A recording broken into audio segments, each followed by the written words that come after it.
Sino ang matuwid sa mata ng Diyos?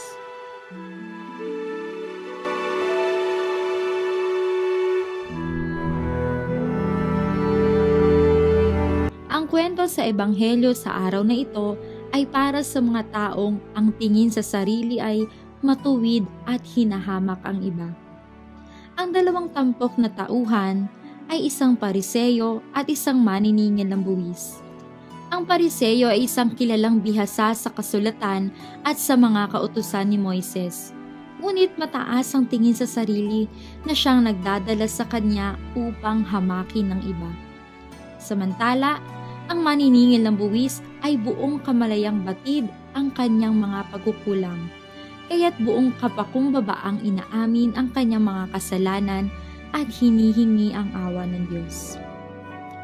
Sa huli, ang Diyos pa din ang huhukom kung sino nga ba ang nabuhay ng makatwiran.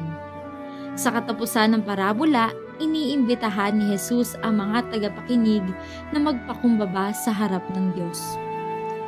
Sinasabi ko sa inyo, ang lalaking ito'y umuwing matuwid sa harapan ng Diyos at hindi ang Pariseyo, sapagkat ang sino mang nagmamataas ay ibababa at ang nagpapakababa ay itataas.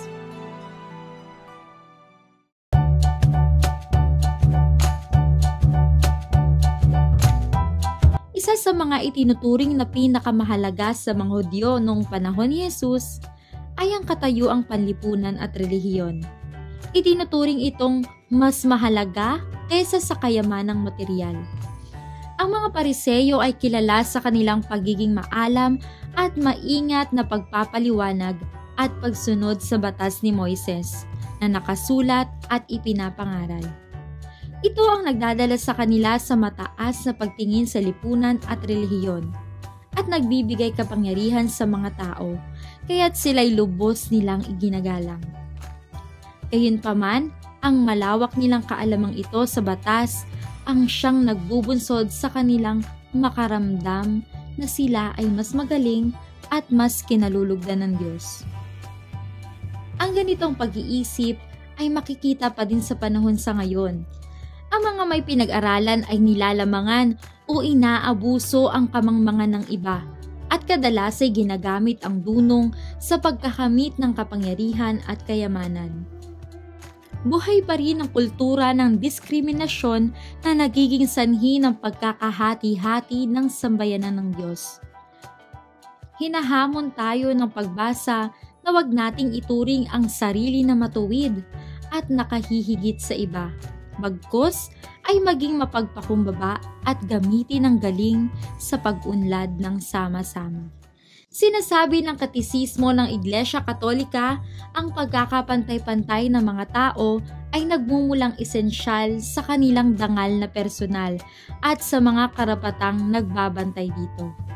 Dapat higitan at pawiin bilang labag sa plano ng Diyos ang lahat ng uri ng diskriminasyon sa mga karapatang fundamental ng tao, maging sa lipunan o sa kultura, nang dahil lamang sa kasarian, lahi, kulay, kondisyong sosyal, wika o relihiyon.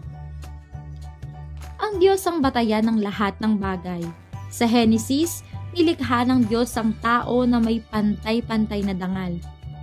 Lalangin natin ang tao ayon sa ating wangis. Bagamat may pagkakaiba-iba sa uri ng mga talento, saloobin at pag-iisip, hinihikayat naman tayong magpaunlad sa isa't isa at kilingan ng lahat, lalo na ang mga aba.